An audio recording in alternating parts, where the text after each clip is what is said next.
Okay, good.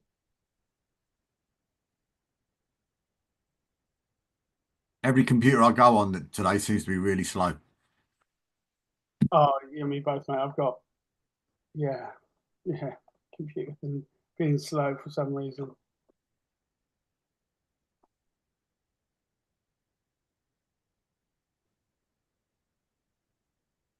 Oops, not that.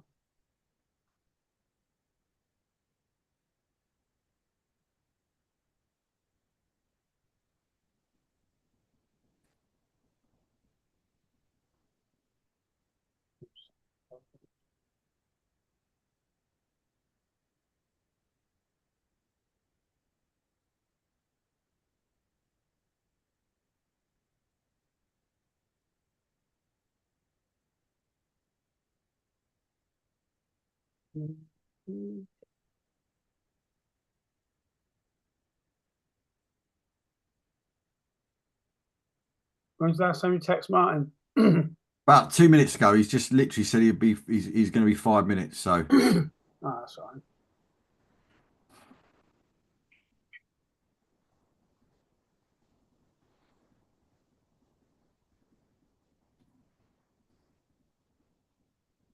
need to stop being in so many groups and it'll make my life easier finding them all.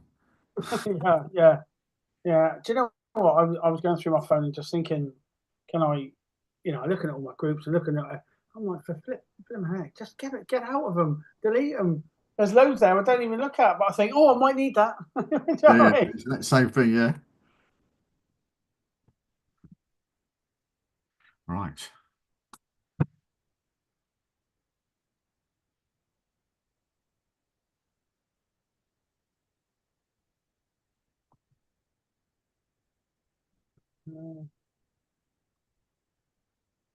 There we go. Well, welcome to the Repost Non-League Show. We're here for about the next hour or so tonight, and really pleased to say tonight we're going to have a ref support special, and good friend of mine and good friend of the show, and as well, and a legend in the non-league world as well, Mr. Martin Underhay. How are you, sir? I'm very well, thank you, Dave. Everything good with me? Everything good with you? Yeah, not too bad, mate. Not too bad. But say was as we were saying off air just a minute ago, was at Waltham Abbey watching them play at the weekend, and they put in a sterling performance and keeping their automatic chances of getting promoted into Step Three alive. So yeah, it was a cracking little game of football. Yeah, I had a little trip. I had a little trip to lovely little place actually, Romsey, in the Wessex League. Um, Nothing too challenging. I think two teams that decided. Um, it was very evident that both teams knew each other, Mm. and yeah, so there was that little bit of rivalry there. But as well as it was, I thought it was a very, very good competitive game, and it was certainly one the locals enjoyed. So yeah, that's where I was on Saturday against Alresford Town. Nice. And we should say Martin Cassidy's hopefully going to join us a bit later on as well from Ref Support UK as well. Hopefully he'll join us shortly. He's running a little bit behind, but hopefully he'll join us very shortly. But Martin, I mean, you've been a player in non-league, you've been a referee as well in non-league as well, and in all sort of levels. I mean, this situation with referees and and let's start with the sort of negative side of it, I suppose, with the amount of sort of abuse that they seem to get. I mean, do you feel that it's getting better, or do you feel it's getting worse?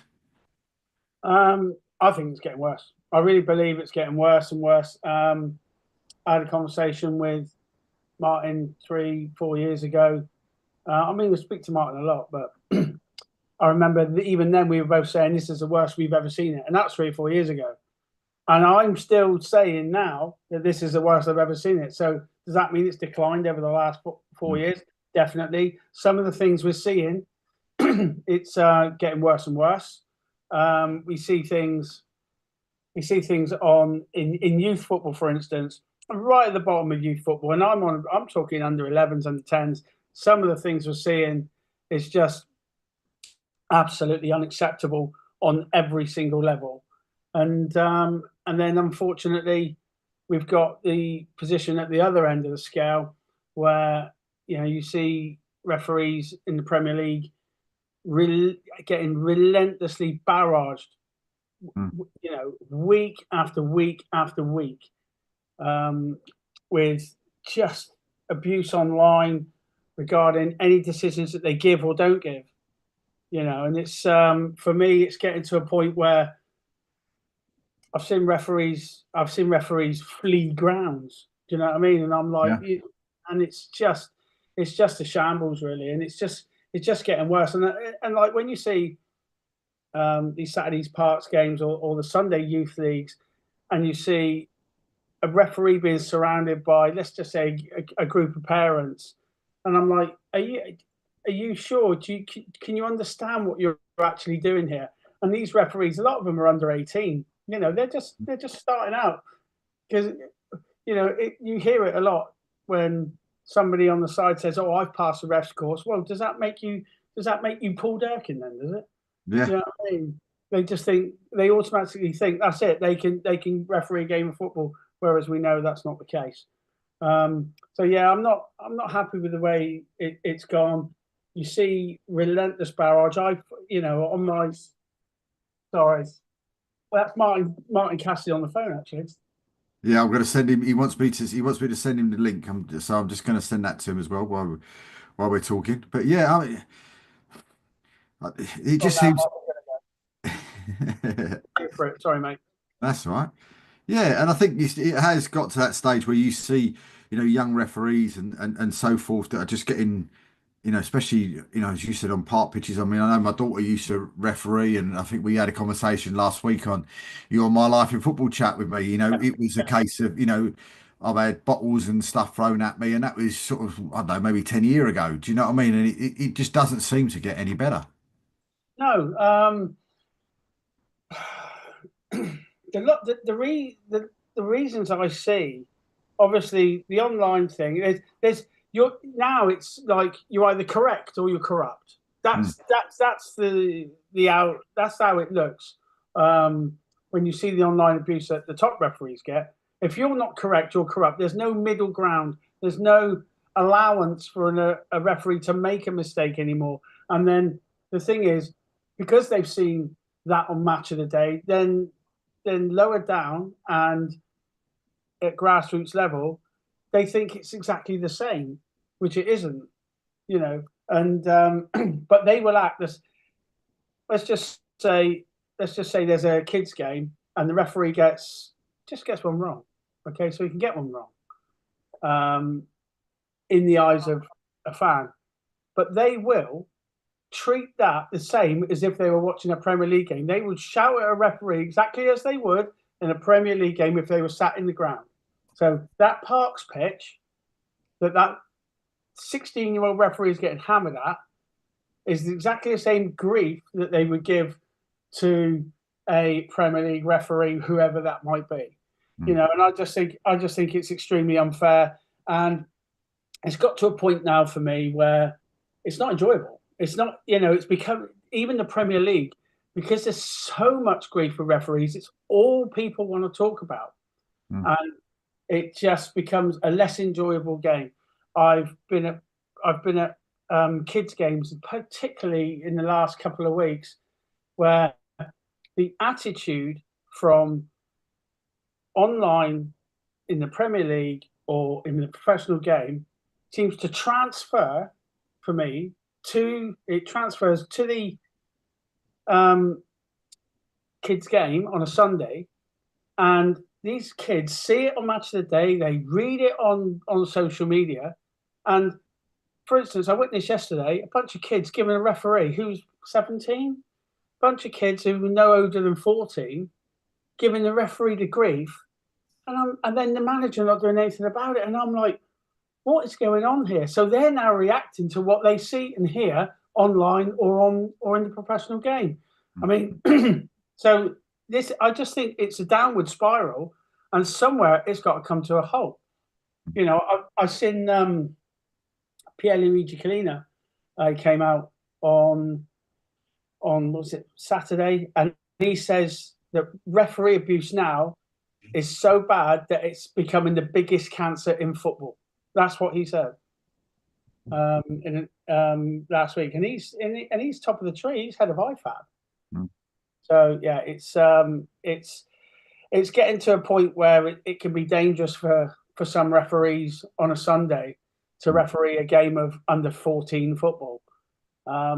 Yeah, and I do worry for some of the things that happen, and I do worry for some of the officials out there. And this is what Ref Support's there to do. Ref Support is there to help and be there for these referees that get abused, and they're there to help these referees through this. And but I think the biggest thing there is trying to change attitudes. If we can just change a few attitudes. Back in the day, you'd have a game, a referee would, in your eyes, make a mistake, and then you'd hammer the referee in a debate in the pub. Then you just move on to the next game. But now I just think that the abuse is there. It gets online, it gets nasty. It's on the pitch. It's in everybody's faces, and then that has a the kid. Let's just say in the youth league, you've got parents want to question a referee. Well, all those kids that just played in that game are seeing all that. When I see a referee get surrounded by 10 parents because they're not happy that their team's lost for whatever reason, he didn't give a penalty for this whatever reason, all the players are seeing that. All those 13, 14-year-olds are seeing that. So next week they say how bad last week's referee was, and then they see that behaviour from their parents and think, oh, that's acceptable. We'll go to the referee, and I think that's what I saw yesterday, to be honest.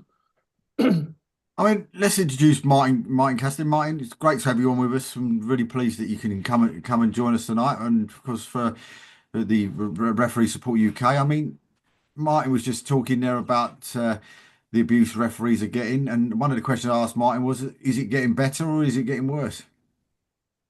No, it's miles worse. And you know what? If the FA hadn't done what they've done recently, it'll probably be even a greater worrying state, because they brought in body cam pilots, they brought in heavier punishments, they brought in points deduction for regular abusers of referees, even though there hasn't seemed to be anyone who's been at the other end of that punishment. But I think for way too long, absolute way too long, there's been two major stakeholders in the game who never, ever, ever stand up, and their members are the two groups of people that cause the most abuse, and that's the PFA, the Professional Football Association, and the LMA, the League Managers Association. It's their members that cause this trouble seen on the TV that then gets replicated when there's children out there on their own. These are the people who sit there week in and week out, metaphorically and physically, on the sidelines and do nothing. Zero about people like Jose Mourinho, Neil Warnock, Klopp when Klopp was his turn, Pep. They just never say anything. Have they got a code of conduct of how they behave? Managers? I've not seen it. Have the players got any code of conduct? But when these players aren't getting, the pay rises they want, or they feel a little bit tired because they're doing too many games a week, and then they go off abroad to do 10 more at the end of the season, they'll step up and say something then. So I put a lot of the blame in this, and I see it replicated right down the game, on the PFA and the LMA. And so they stand up, because the FA have stood up, the PGMOL have done loads of changes. I don't think it'll change. No. I mean, with it as well. I mean, with kids football. I mean, I spoke to Martin in an interview we did, which will come out later in the year. But we were talking and saying that me and my daughter, we both passed our tests on the same day. She wanted to do something with her dad and wanted to sort of like enjoy something, and she enjoyed it for a period of time. And one of her games, she had two blokes that were getting sort of a bit, shall we say, a bit leery. And she managed to sort of like move them one into the other, which was a big thing for her, considering that, they're probably 3 times the size of her. And then a few weeks later, a woman comes up and tries the same thing, and she'd had enough of it then and decided to give it up, because the woman starts getting in her face and all the rest of it, because of a decision that she didn't disagree with, and ends up giving up football when she had possibly, a good career in it, in football, as a referee. And it was just a real shame that, that sort of abuse on a touchline has cost her maybe going a lot further in the game. Well, I mean, I think Martin's hit the nail on the head for me. That all the behaviours that go towards these referees, and that's ridiculous that she's had to step away from the game, and all these behaviours, they do come from the managers. You listen to every single manager's interview after a game. Chris Wilder, classic, right? I will call him out. Chris Wilder, classic, right? On Saturday, somebody asked him a question about how the game went. The first words out of his mouth, was straight away was he wants to question decisions, right? Wants to question. So straight away, it's a negative about the referee. Then that is the first thing that's portrayed by the fans of that club. It's the referee's fault, and all of a sudden, it's the referee again. Okay, so and he went on about these decisions. And I haven't seen those decisions, but who cares? I don't care what the decisions were. It's the fact that he's gone in straight away. He hasn't thought about what team did I pick the wrong team? Did I have the wrong tactics during the game? Anything like that? Did I make the correct substitutions during the game? No, it's the referee's fault. And straight away, that's what the fans see, and they're straight into the referee's fault, because they'll listen to that interview and they'll say, "Did you listen to Chris Wilder? He was right about that referee." Then all of a sudden we've got negativity about referees, and then you've got the players, like Martin says, you've got the players there. They've got a responsibility. For me, they're professional footballers who get. They're up there in these kids' worlds. They're up there. They're their heroes. Okay, and what are they doing? What are they doing? All the time, if they're not shouting at referees, running at referees, they're trying to cheat a referee, con a referee on a football pitch, right? So the first thing they're trying to do, the amount of cheating that goes on the pitch, but it's the referee's fault if he doesn't blow up for the free kick. What free kick? It was a dive, but it's always the referee's fault, and then it always gets negative towards the referee. So. Again, commentators, pundits, you look at the fact when, let's just say, a player goes over a little bit easy. We're seeing it more and more now for me. Where, do you remember that incident a few years ago when the ball was kicked at Rivaldo and it hit him on the ankle and he went down holding his face, right? That was a meme for years. And now we're getting it week in, week out, where a player is getting tapped, literally tapped, and they go down because they want to get the guy sent off. Okay. Now, if the referee thinks he has been struck and gets a red card, the first thing the pundits do is climb into the ref. They climb into the ref saying, "Oh, that's embarrassing that he sent him off because he hasn't touched him." La la la. Whereas what should really happen is the player should be absolutely pulled over the coals for cheating in the first place and putting the referee in that position. But no, it's always the referee. So, is there a code of conduct? Martin said a minute ago. No, I don't think there is, Martin. Is there? Would you say that? No, there's not. And you've only got to look at what happened at the weekends. Sorry, what happened at the weekends with that challenge, the Palace game, on the goalkeeper on the player. They were more concerned about the referee not really sending him off than the goalkeeper nearly taking his head off. The collateral of this referee needs sacking, this referee. The referee got the decision right in the end. He just didn't do the immediate red like they wanted. So that was the problem. The problem was it's the referee's fault that someone else nearly killed someone by kicking him in the head. Yeah, absolutely. I mean, that's what I thought. I saw something on Twitter a minute ago, or an hour or so ago. I looked at it and I'm thinking, you're blaming the referee because he hasn't sent him off straight away. And you're absolutely right. Let's have a word about the player that's actually gone and virtually took his head off, because we're not. And the big thing is the referee. Why? Because it's Michael Oliver, and everybody wants to kick off on Michael Oliver because it's let's kick the hell out of Michael Oliver week. Well, that's unfair. All right, because they got the right decision. Okay, it went to VAR. So what? If I was Michael Oliver there, yes, the red card could have been out. But in his mind, Martin, you might remember when I sent somebody off a few years ago, I knew it was a red card after 1 minute of the game. I knew it was a red card, but the injury was so bad that I had to go and check the player straight away. It took me 3 minutes to get that red card out because I was checking the player. Well, maybe he was more concerned about the player and then thought, well, VAR's up now. I may as well go and have a look at it. I didn't see exactly what happened with it, but did they get the right decision in the end? Yes. Is that what we want? Yes. What's the conversation about then?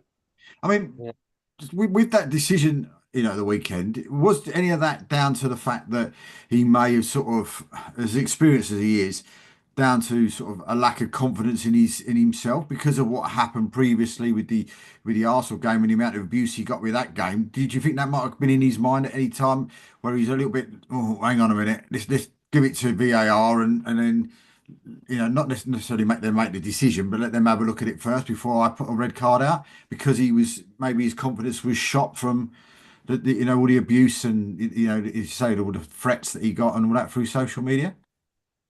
Right, listen, we're talking about a referee who, in a semi-final years ago with the Champions League, Buffon got on his face. There's a very famous photograph of Buffon for Juventus when in his face, right in his face. He carried on doing his game. He carries on succeeding. He carries on developing. So I think there might be an element of truth in the fact that I think the way the game's going, referees are relying more than I think they should on VAR, but it's because of the consequences the levers people are given against such decisions. And I think there was a lot going on in that decision.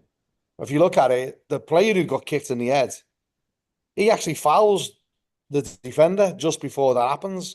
He pushes the defender, and then the goalkeeper comes in and not justifying anything. All I'm saying, there's a lot going on in that decision. So I wouldn't be surprised if Michael Oliver's saying, "What was the foul first? I wouldn't be surprised. Even now, I don't even know if he started play. If it was a defensive free kick or an attacking free kick, I'll have to look at it. But there's a lot going on in that challenge, and all these armchair referees all sit there watching the telly.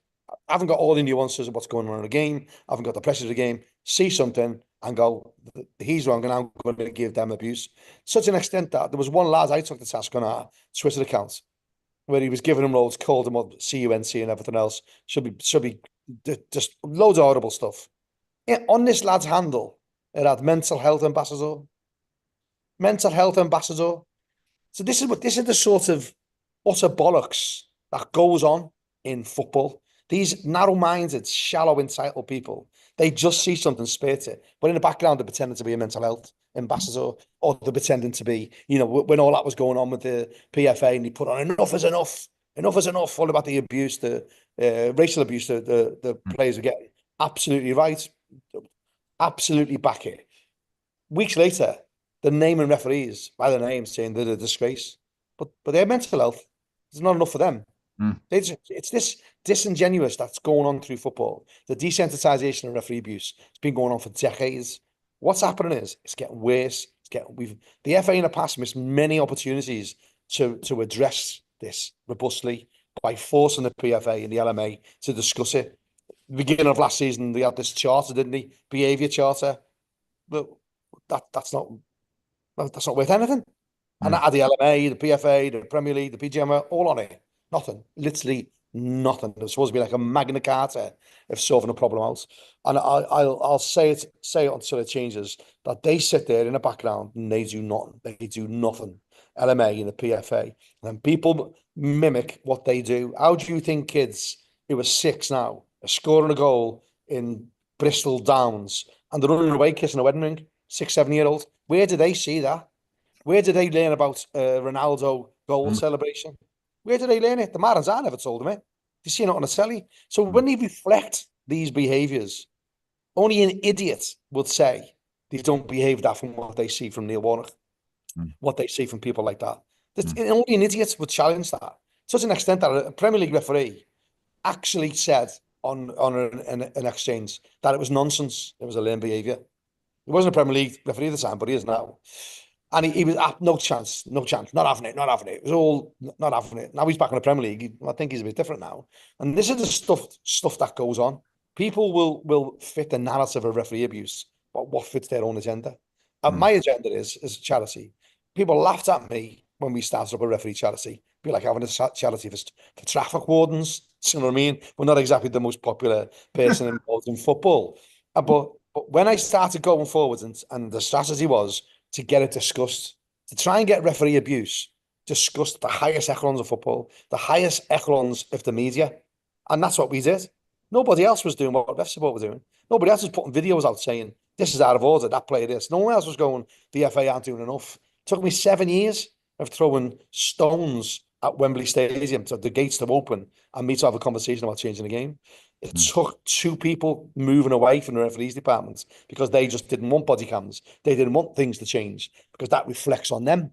And these same people that were in the place going off at tangents a bit was that, like, we had a woman, Wendy Toms, on the Premier League as an assistant referee, doing top flight finals, the Milk Cup, it was them. And then we never had another one until we got Sean Massey on. Sam Allison just got on now as a referee from underrepresented groups. He's not white, you know. But we had Uriah Rennie back at the same time we had Wendy Toms. In those 30 years, why did that not happen? Why did that not happen?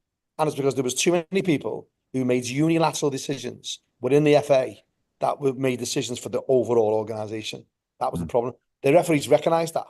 When we met Mark Bullingham, actually, no, it was the one before that. He was the chief executive before Mark Bullingham. What was his name? Can't remember his name. We met him. I think he's at the Football Foundation. We met him and he said, we agree. The FA, for too long, have always looked inwards. They've never looked out. And that's when things started to change. That's when people started paying attention to us. That's when medias were coming to us saying, look, come on TalkSport, come on Sky Sports, because we actually understand what you're trying to do. Before then, it was just tucked away. Don't say anything. And now, thank God that the FA and the referees departments have completely switched. That I genuinely believe, for the first time in decades, absolute decades, they have got the interest of the referee at heart, not the interest of what they want to achieve as an individual. So that I'll always round it that way. Because we were saying as well, I mean, I remember going to but it just puts into a sort of concept a bit what you're saying about lady referees and abuse as well. I mean, we went to just happened to go and watch a game at Brighton 2 Regent. And we went to see them, and they were playing Romford, and it just happened to be that if Brighton City Regent won the game, they would end up winning the league that they were in, the Isthmian North that they were in at the time at Step 4. And we went down there to watch this, and there was this lady refereeing the game, and she controlled this game probably up to that period of time, probably the best I've ever seen. I mean, she had full control of the game. You know, none of these blokes got in her face, nothing like this sort of stuff like you normally see with the non-league stuff if someone makes a decision you don't agree with. Great game. Brighton City won the game. They won the league that day, and she came back out of the dressing room just to sort of see the trophy celebration and etc. etc. And I walked up to her to go and sort of shake her by the hand and say what a fantastic game she had. And I was saying to Martin the other day, you know, she started backing away and tried to get out of the way because she automatically thought that, you know, no disrespect, she was going to get a clump, but because a male was walking towards her, etc., etc. And she got so much praise that day. I mean, she's now a UEFA referee. She's now, so I think she's just got into League Two, running the line at League Two. A lady called Abby Byrne, and she's reffing all the time. I think she reffed the ladies' FA Cup final. And she often does. I think she was fourth official for the Arsenal West Ham game yesterday, and has gone on to have a fantastic career. But it was just so sad to see that. Her first thought was not somebody was going to come and congratulate her, that someone was going to come and give her a barrel of abuse and maybe sort of like say something to her or physically harm her, because that's what came into the mind straight away. Yeah. I mean, it is a shambles, really, that we're at the point where that is the first thing in their mind. But, you know, I think, as Martin knows, we've seen it on many occasions where even if you've had a really good game, you know, you've had a really good game, there will be people out there that will want to come and take you on. And on those parks, and on those pitches at grassroots level, where the referee's on his own a lot of the time, I've seen grown men. I'll never forget seeing a guy. He looked like an American wrestler. He was about 6'6". He was massive. And he went in so hard on this female official. I reckon she was 16 at the most, and at the end of the game. And, you know, I just went in and said, right, you need to go away, mate. Off you go. I'm with the FA. I'm going to put you on report. Basically, I just told a load of rubbish, like, you know, and I took this girl out of the way, and her parents were over the far side. But I'm just thinking, you know, did I ever see her refereeing again? No, I didn't. Did she walk away? Probably. Does she need a 6'6" guy in her face? No. And that's where we are. No matter what happens, people will take the referee on. They don't think, hang on a minute, I'm a 35-year-old skin-headed 6'6" bloke about to give it loads to a 16-year-old girl. You know what I mean? It's just absolutely unacceptable. And I've got all the, you know, when I see referees, like female referees, I to be honest, I've run the line for female referees, a few in particular, Kirsty Dow, for instance, and so much respect, because they're in a man's world. It has been a man's world in the last 50 years. It's been a man's world in that game, and they've come through that, battled through everything and all those problems that they've had. And you see somebody like Kirsty, who's going in and absolutely doing an unbelievable job. And I remember thinking, when I lined to her, well, without question, she's the best referee that I've lined to all season, hands down. You know, and I remember thinking that. But we've all had to go through these issues and all the abuse that comes with it. And we are in an unpopular job. You know, we're not the most popular people, but we're there to make decisions, whether they're popular decisions or not. You know, we're there because we love the game. And it's like Martin said, people are desensitized to referees. The mental health for mental health of players, mental health of these people, and mental health of those people. But it seems to me that football fans, managers, players, as far as they're concerned, the referees are fair game. They're there. They're there to take the abuse. Well, no, absolutely not. They shouldn't have to take the abuse, and the abuse needs to stop. And what Martin's been doing for all these years now, I can only applaud it, because as Martin said, when he first started, people were against it. There was no doubt people were against what Martin was doing. And then all of a sudden they saw what he was actually doing. And he wanted to change attitudes, wanted to change the game. And now people have got on board with it. I can only applaud it, because everybody knows Martin's out there now, and you are being watched. You know, even to the point where I'll go to a game. It's amazing what happens when I walk, and it's ridiculous, but when I walk to a youth team game and I just stand there, it's amazing how people behave, because they know who I am, and you know, and all I am is a referee, but they know that I will call them out and I will report them, and I won't care, you know, if I see any abuse. So what Martin does, I think, is an amazing job, and I've got so much respect for what he does and what is needed going forward. So, Martin, what is needed going forward? Cheers, mate. Thanks for that, Mark. Kind words. I think there's a lot more than it appears. I think people don't understand that for years and years and years, like Mark just said, they've just created this thing that the referee's fair game. I've never known anything like it in any. Mark would say this, and we would laugh about it. I'm born and bred in one of the roughest council estates in Europe at the time, in Anfield, Liverpool. I live down south now. And I got into refereeing quite late. And I was a rate. I was a dad at 15. I was like, everything you could go wrong. Ended up taking up refereeing when I got injured. I never got threatened once. I'm only 5'6". Never got threatened once. Because I knew what to say, and I knew, because I had a bit of a thicker skin, and you sort of build bridges. And sometimes the bridges are quite easy to build.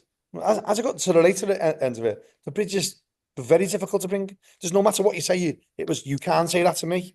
You can't talk to me like that. Whereas when I first started, I was saying, do us a favour, mate, shut up. If this was in a pub over a game of pool, you would not say that to me. I promise you would not say that to me. Oh, fair play, fair play. Now they go, what, you threatening me? I'm going to report you. And it's this sort of like entitlement that's just become ingrained in the game. after being passed down to the next generation, they're coming up. That referee is fair game. I don't care if it's a 14-year-old girl or a 76-year-old bloke. That is fair game. That's what needs to change. And a good example of it was down March way. There was an incident at an under-18s game where there's a bit of shenanigans after the game. The ref went over to get his 9-0 flags, said something that they didn't like. He gets chased across the pitch. This is on TalkSport. I went on TalkSport about this. Gets chased across the pitch by a parent. All the lads who were recording it, kids, and they're all laughing their heads off. To me, that was a bit of a watershed to thinking, am I literally making an impact or not? But then I look around what happens on IFAB, the lawmakers of the game this week now say that they're going to allow body cameras on FIFA games. They're thinking of body cameras on top flight games all over the country. When I started my body cam campaign 6 years ago, I wrote to the FA, and the same people I mentioned earlier, they just replied back to me, 2 individuals, and said, the FA has not got an appetite. I've still got this email in writing. I've not got an appetite for body cams. We don't believe they'll have any influence on it. None whatsoever. Now, I'm delighted to see that's gone right to the top. No one was talking about body cams. No one was talking about anything, because what people missed on the body cam I was framed in the beginning, because it was me talking about it, they thought I was trying to address referee abuse. Body cams deter all forms of abuse, racism, homophobic, anti-Semitism, referee abuse, all forms. That's what it deters. It makes the whole game better. But people think because referees are doing a body cam, we're only worried about calling a referee a twat or whatever. And it's not. It's about the whole game coming together.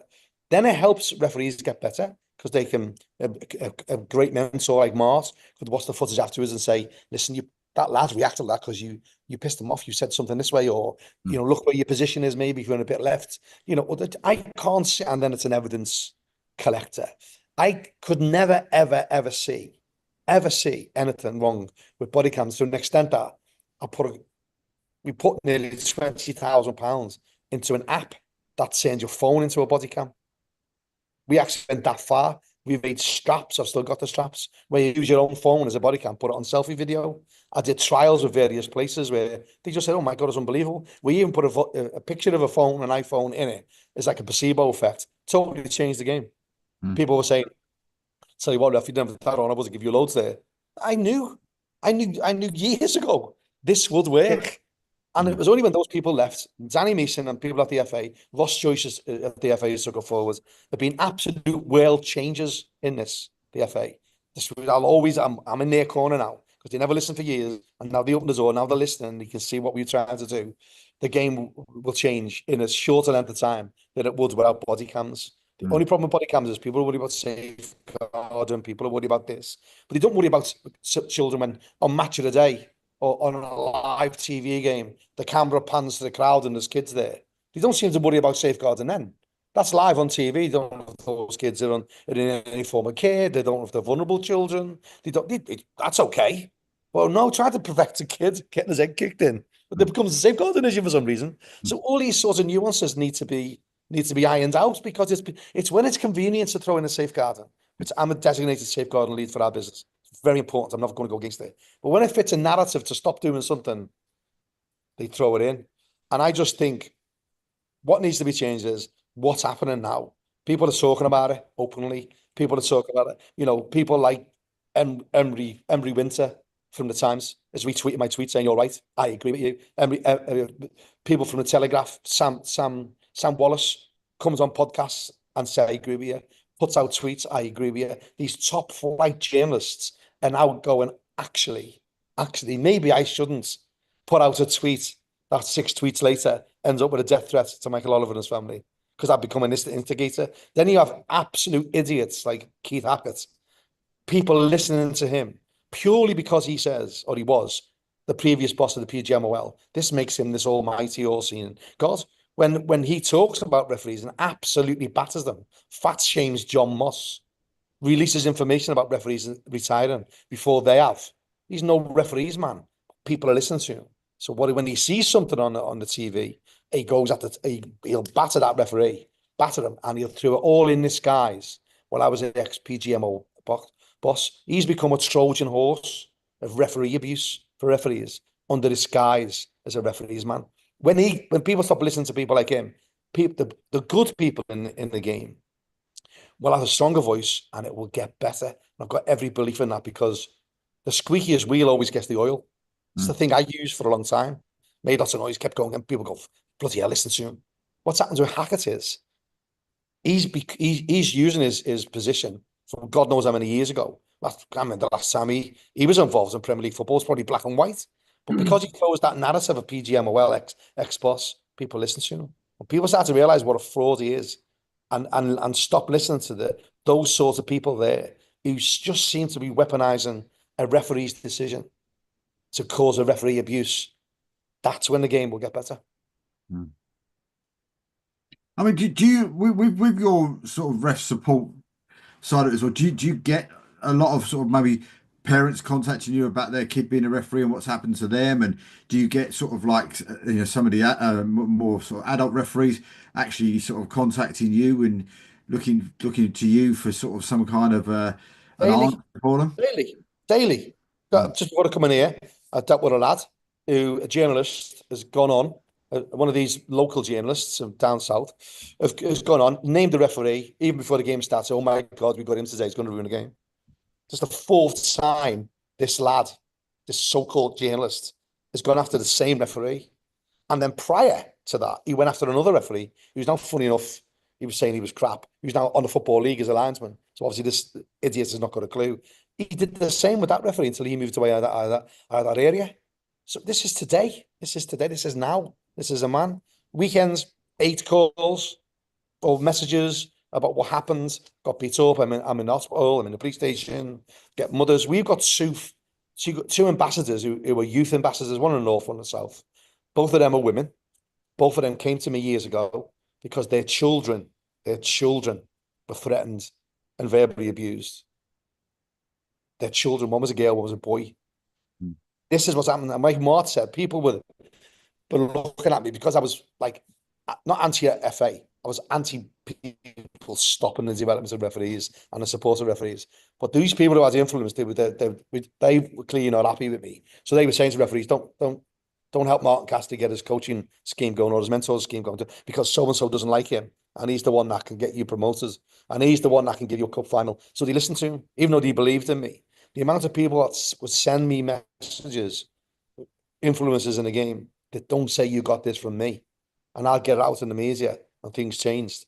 That's what went on. Now people are House Martin is a good example of it, is that like people just weren't really comfortable with sticking the flag in my sand because they knew people who could ruin their career didn't like what I was doing. Then when I got an investigation into racism, I wrote to the FA with some evidence. They spent a couple of £100,000 investigating the referees department for covering up racism. Then people started realizing that people are starting to listen to me. People are starting to listen, which is why I said earlier about that 20-year gap. No people of colour coming through the game. All of a sudden they've gone. What's happening? We've got female coming through. We've got people of colour coming in. I don't like that term. It's the only term I can use. South Asians, you know, all coming through. But no one's asked that question.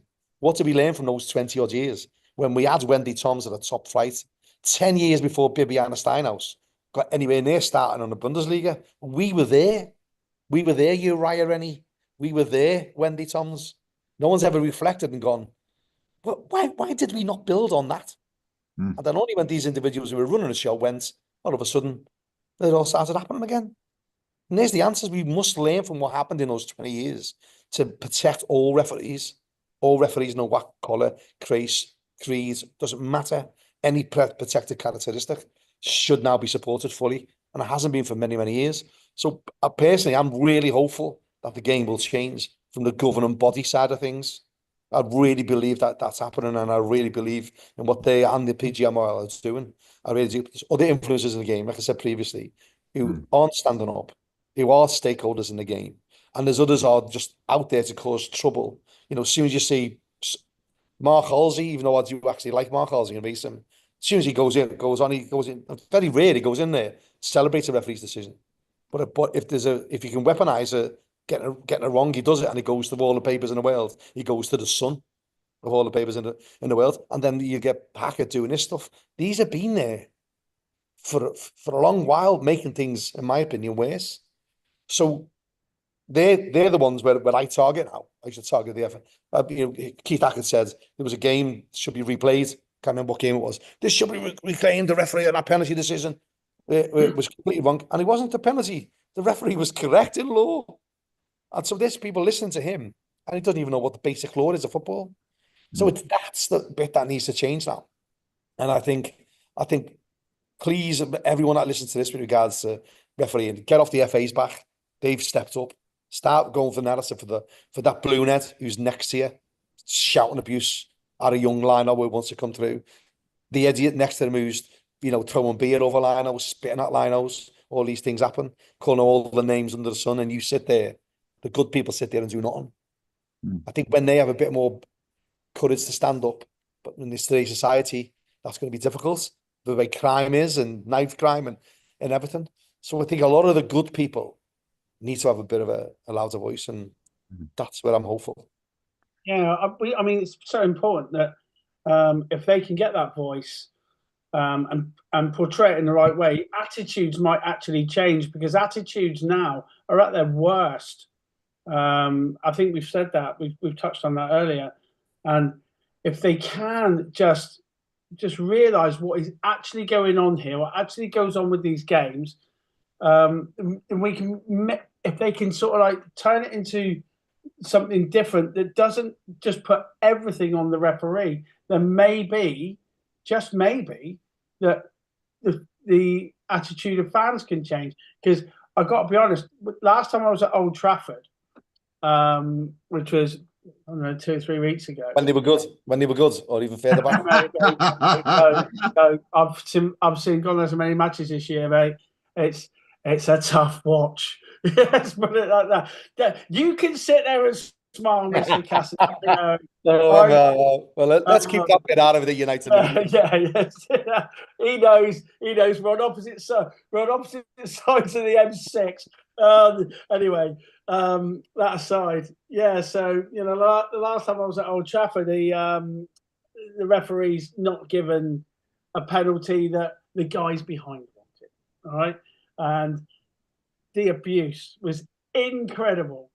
But what was good to see was a lot of Man United fans around that area actually said, "Mate, can you shut up? Because you're making yourself look stupid. It's never been one." And it wasn't 1 or 2. There was about 20, because of the way and the level of abuse that he was given, and he wouldn't shut up. And there was about 50 Man United fans around him just trying to shut the bloke up, because it was just so obvious. And I just thought, well, that's refreshing. Yeah, I'm absolutely made up to hear that. And I think, we do need more people to be able to have the courage to stand up, particularly on sidelines. And I know it's difficult. I absolutely know it's difficult. But this is why I think the body cam pilots is important, because I went down the route of having it for respect marshals. So when you had a respect badge and we could put your phone in there was no law change necessary for that, because that was off the field of play. A bit like they got away with having VO, same principle. I was saying, well, let's put a respect marshal on every game at the sidelines. One from each team. Have a strap, stick your phone in it. I got 800 made in China. You can have 800 free. It cost me $1.85. Put your phone in, just walk like that. Will stop it. That will stop it, because the FA can't control the participants who don't sign up to the FA. They got no jurisdiction over it. But if someone was walking around with a body cam on it, he can't escape. And if you're on private lands, there's nothing they can do about it. That goes on social media. What's people change? The amount of times people have stuck stuff on social media, and I've gone after them, and they've come back to me, and they've apologised. And I said, no, apologise. Actually apologise on the tweet. Apologise there. And the amount of that, and then I say, fair play to you. The more people who realise the mistakes, the game will get better. Happens all the time. And what Matt's touching on is that a lot of people send me messages and say, please don't get this from me. Or you'll see something on Twitter and just post me in and say, hey, Ref Support won't like this. So you're getting these people out there who I don't even know, never even met, know what we're trying to do. And then they're putting these things in. There's so many Twitter accounts that used to be anti-referee that since we went after them, they're not like that anymore. They're not like that anymore. I mean, one of the things as well, I mean, we did, gentlemen used to do this show with me previously before. He always used to be somebody that people would wait for him to have a moan about the referee and this sort of stuff, and it became a bit of a joke when early part, I think. And then eventually he got to the same sort of situation as you do, as you just said there, where he sort of went completely 360 and decided, and was supporting the referees and stuff. And he actually came up with ideas for like the sort of non-league sort of officials, and he was saying basically he felt that there should be, why is it that we see that there's training for managers, training for this, training for that, but you never see like the training bit put on by the leagues or the FA for that different areas for the officials? And why is it that official A, B and C don't stick together on a constant basis where they stick as a team and move around to the different grounds and stuff? And he was then asked to explain his thoughts and stuff to the FA and all the rest of it. And he actually had a complete synopsis that he actually sent off to the FA, where they wanted to talk to him about it. They had a little chat with him, and that was basically about it, in the end. But it was just saying what you were saying, how someone's attitude completely changed around referees through listening and through watching and seeing what was going on, that his whole attitude changed. But do you feel as well that VAR has worsened the ref abuse, or has it made it better? Well, I actually said that VAR, the only VAR I'm interested in is violence against referees. When people start concentrating on violence against referees, the game will become better. But VAR has just become another tool in the toolbox of abuse. It's just another one. I say it all the time. When someone misses a penalty, they don't give them loads. If a referee misses a penalty, they give them loads. They absolutely give them. And then now they're saying, oh yeah, but he's got VAR to look at 3 times for 5 angles. Well, there's only one league in the whole of this country that's got VAR. So you're telling me that's the only place that referee abuse is? No, it's not. So it's just another tool to beat them up. They'll have an angle from behind the goal, where the Berger van would have a better view than a ref would. But they don't look on this. Where body cams would be really important, because they'll see where the ref is and why you give that decision. Sorry, Matt. No, absolutely. I'm listening to what you're saying, Martin. It's absolutely right. And what you're saying, right, every weekend in the Premier League, we have, 10 matches, okay? 10 matches. The 10 matches have VAR. So every weekend in this country, there's 1,520 matches. 10 have got VAR. Yeah, because of VAR, as Martin says, it's a tool to bash the referee and the other 1,510 matches. So we need to look at that. People just want, if a referee makes a decision and he has to use VAR, right? So people are asking, well, he's got that wrong then because he didn't see it, and it's just another way to have a go at the referee. He's given a yellow card. The one at Bournemouth earlier on this season, where the referee gave a yellow card. I think it was Rob Jones, and then they said, no, you need to go and look at this. Oh no, that's actually fair play. Yeah, I've watched that again. I've watched that from this angle, watched that from that angle. It's a red card. Let's go and give a red card. Well, in the 1,510 games without VAR, that doesn't get switched around. So then the abuse comes. Simple as that. I know. And if you remember, people, this is, and no matter what I say, they say, oh, you're just defending the referee. When VAR started, they weren't allowed to go over to the screen. It took 2 and a bit seasons. The first time it happened was in the FA Cup, because the FA were getting grief from the protocols to go over the screen. It happened in an FA Cup. The FA decided it. And then the PGM started moving towards it. We never had nothing like that. It's developed. Then we said the referees need to come out. Let's explain the decisions. The PGML needs to come out. They bring in Mike up. They release VAR conversations. It's still not enough. It's still not enough. So they just look at now. They don't see how far. I actually think VAR has developed into something that's a bit more conducive to a game than it did when it first started. But it still has got an awful long way to go, which proves how difficult it is. And that countries are still going, oh, no, I don't want it. But I just think the thing that will change it, 100% change it, is that they need to have the headsets that the referees wear at all levels, so National League and above, them to be able to listen to live. When they see that what the players say to referees and watch it change, the PGM, well, I understand, but I'm no font of knowledge. we're keen to have those conversations that every referee has on the head mic, because they're recorded, published live, and the players voted against it. The clubs voted against it. Now, why is that?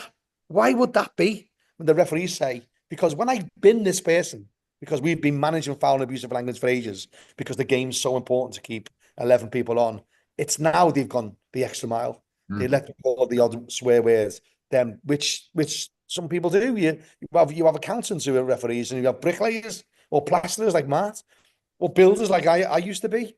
Who's got to take a skin than an accountant has. You might not hear those words in his office 9 to 5, but we hear it every time. So we're a bit more thick skin to it.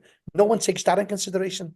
Nobody takes that in consideration. So there's those nuances in it where if you were publishing live those conversations that are going on from the kickoff with the referees' headsets, what's the behaviour change? So what would you say to a young person that's sort of just about to start up in this world of refereeing? What would your advice be to them? Because of course they'd start at youth football and then move their way through into sort of non-league football. They haven't got the option then of maybe having sort of headsets or anything like that. So how would you what would be your recommendation at that sort of level? And what would be your sort of like conversation to these new people coming through? I'd personally, if you're asking me that question, excuse me, I would like to say that there's the highs outweigh the lows. I think Martin would agree. The highs do outweigh the lows, and there are so many opportunities now for so many people from every background when it comes to refereeing. They call it we call it like a referee's family, really. And going back to my own thing, I hated the fact that I got too old to play football. Hated it. So what can I do to stay on the football pitch? I decided to go refereeing. Through one thing and another, I decided to do that, and it's given me so many fantastic moments in my footballing career. So many fantastic people that I've met. I only knew Martin before as a referee, for instance. When I was playing, and me and Martin have become friends over the years. The first time I met him, he sent me off, correctly so, and it was correctly so because of my poor behaviour, and he was absolutely 100% correct. But it was quite funny that actually, because I showed you the report tonight. I've still got the report. God. And he said to me, give me loads. It was dead funny, really. And then he goes to me, you only set me off because I'm a Man United fan. I said, how do I know you're a Man United fan? So yeah. But boys, listen, I've really got to go. So I've got another Zoom call. I'm late, but I'm going to go. But I'd like to tap it off on this. Martin's spot on. Refereeing changed my life. I've been all over the world. I still travel all over the world now with refereeing stuff. I never dreamt I'd end up being on TalkSport Sky and have conversations with some of my heroes that I've met in my life. All that's through refereeing. Martin's right. The many highs do outweigh the low. The difference what's happened now is you've got more support now from the FA, county FAs, and getting into refereeing. I would not for a moment, if I was back being 18, I never started till I was a lot older than that, I'd get into refereeing now. Because the mechanisms are there. You've got people like Martin who's happy to stand up. You've got people like us who are happy to stand up. Get you out in the fresh air, earns you a few bob, and there's nothing wrong with refereeing for money. Nothing wrong with it. Because if you do that, you'll end up loving it even more, and you get into it and you grow more. So from my point of view, I can just top off my bit of this, is that get into refereeing, but if you feel you're getting the stick, you're feeling down, you're feeling hurt, you're feeling abused, reach out, because there's people there who will help you. And people like us who we're 24/7, you can phone us at 11 o'clock, it gets transferred to my mobile phone. 10 o'clock on a Saturday, Sunday, I'm answering phone calls from people who just need a little bit of advice, a little bit of support to say, it's not your fault, no matter what they said. They shouldn't have slapped you, they shouldn't have done this to you, they shouldn't have damaged your car, they shouldn't have hurt you. Reach out, and you've got a lot of people out there that will help you. Mike, just one quick question. Where do they reach out to? So if you go on Ref Support UK, which is obviously www.refsupport.co.uk, come to us on our Twitter account. We've got more followers on Twitter than the FA's own referees account. We're a really, really popular Twitter account, which is just at Ref Support UK. Reach out to us. We're happy to help clubs I've helped clubs where referees might have been a little bit out of order, and we've looked at reports and we've helped them, because we know not all referees are perfect. We all know that, surprisingly, they're human. And just reach out to us. We've got a hotline, which is 033 300 1966. And that's open 24/7, 365 days a year. And it's confidential. You don't even have to tell us what your name is, but we're there to help you. Martin, it's been an absolute pleasure talking to you tonight. It really has. It's been a real, absolutely enjoyed the last hour, and please carry on with your fantastic work, because you're doing a great job.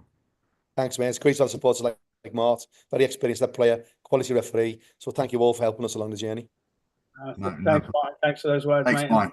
See you soon. Cheers, boys. See you later.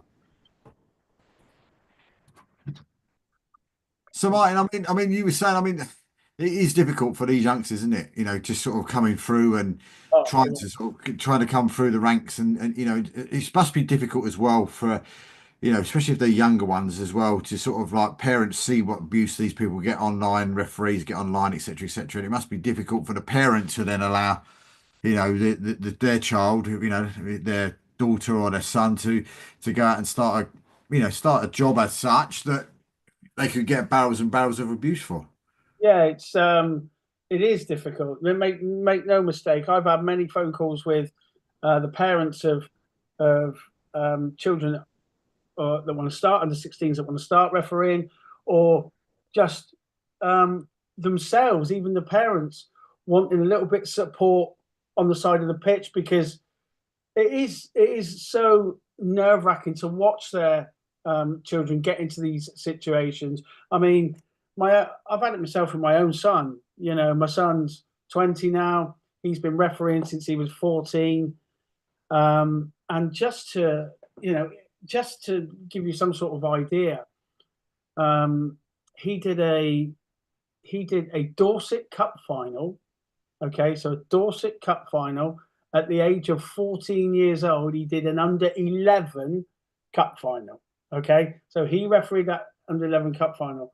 Well, lo and behold, of course, there was more people watching that game than there was any other age group, because you've got the mum, the dad, the grandparents, the siblings, the dog, the cat, the fish. They're all there. Do you know what I mean? Everybody's there. There must have been 300 people watching that game.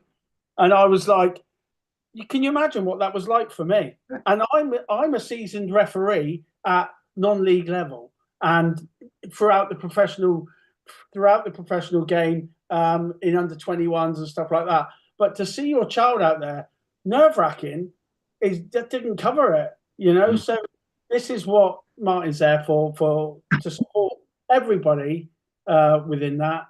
But the main thing is, if you're a child and you're an under 16 and you think you want to get into refereeing, don't think there's nobody there for you now, because there is massive support now from the county FAs and people like myself. You know, there's loads of people like myself that will go there and help you, and they're at the other end of a phone if that's what you need, or if you want a little bit of advice. And then I don't want to tar every club with the same brush, every support with the same brush, because that's not fair either. Because there are clubs out there that do support referees, and there are clubs out there that do, you know, they see the youngsters coming through and they want to help. And there are parents there that, you know, that not all parents are bad on the side of a football pitch. Yes, you see it sometimes on videos where it's all kicked off on a youth team game, but that's not.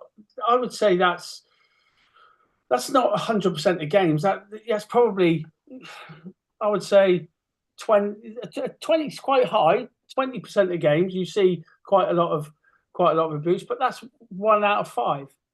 So there are good parts to it. There are people that want to help. There are always people that want to help. And to be honest, my son, who's now 20, still doing it, moving up the ladder, doing well, and just stick with it. And absolutely, if you get abused, do not just take it. Report it to your county FA. Make sure your parents report it to your county FA, and also go and get in contact with people like Martin Cassidy, because believe you me, he is massive on it and he will 100% help. But it's a fantastic thing to do, refereeing. It has changed me as a person as well. It really, really has. It's been a massive love of my life, football. Everybody knows that, who knows me. And to be perfectly honest, as a referee, I've loved every single second of it. I wouldn't change anything that I've done. And would I say to get into it? Yes, 100% get into it. If you're a football lover and you're not on that pitch because football you're not very good at it, or it might not be your game, you might just be a really good referee. Who knows? Get yourself signed up and get yourself a course. Well, what a great way to finish. It's been a fantastic hour and a little bit tonight, and really thoroughly enjoyed our ref support special tonight. A massive thank you to Martin, and of course to Martin Cassidy as well. Massive thank you for everybody for watching as well. We'll be back with a Repost Knowledge show in 2 weeks' time. I've got a little Christmas gift that I've been given, and I'm going to see it, Mr. Jeff Sterling next week. So we're off to see him next weekend, so that'll be quite fun. And then, as I say, we'll be back in 2 weeks with a Repost Knowledge show. But from me, from Martin, and of course from Martin as well, thank you for watching, and good night.